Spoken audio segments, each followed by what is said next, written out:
IShowSpeed, umwe mu bantu bakurikirwa cyane ku mbuga nkoranyambaga uri mu Rwanda, yagaragarijwe urukundo n'ibihumbi by'Abanyarwanda hirya no hino mu mujyi wa Kigali aho yagiye anyura, nawe avuga ko mu bihugu byose yasuye nta cyiza yabonye kiruta u Rwanda.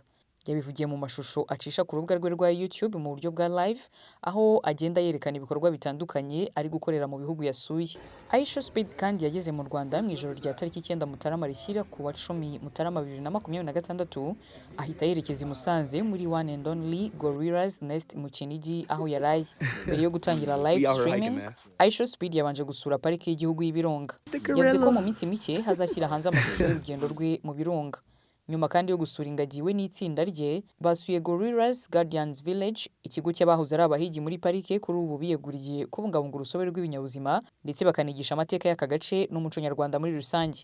Nyuma y'ibyo bikorwa, IShowSpeed yerekeje Kigali aho yahise ajya kuri Club Rafiki, ahasanga abafana be benshi bakorana ibikorwa bitandukanye birimo imyitozo ngororamubiri, kugerageza gukurura moto ebyiri ziri kugenda mu byerekezo bibiri bitandukanye ndetse n'ibindi.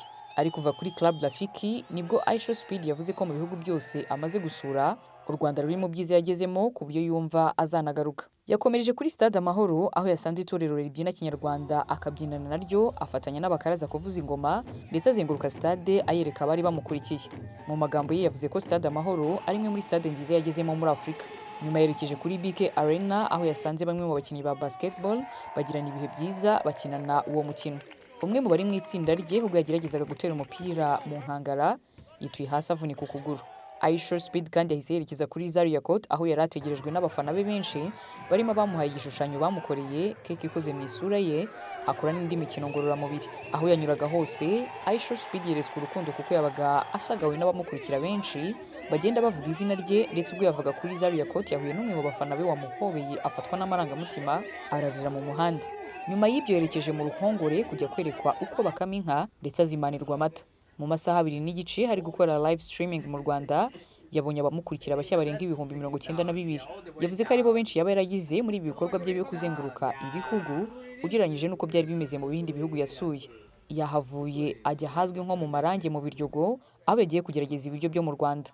IShowSpeed yagiye muri resitora izwi nko kwa Isa mu Biryogo aho yahawe isombe, ubugari, umuceri w'ipirawu ndetse na brochette. Muri iyi resitora yahahuriye n'umwe mu bakoresha imbuga nkoranyambaga ukoresha izina rya Osmalito aho bakinanye umukino wo kumva n'imbaraga.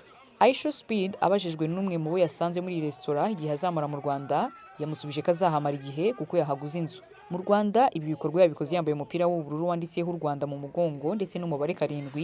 Ibifite aho bihuriye n'umukinnyi w'umupira w'amaguru akunda cyane Cristiano Ronaldo nawe wambara umubare 7 ku myenda akinana.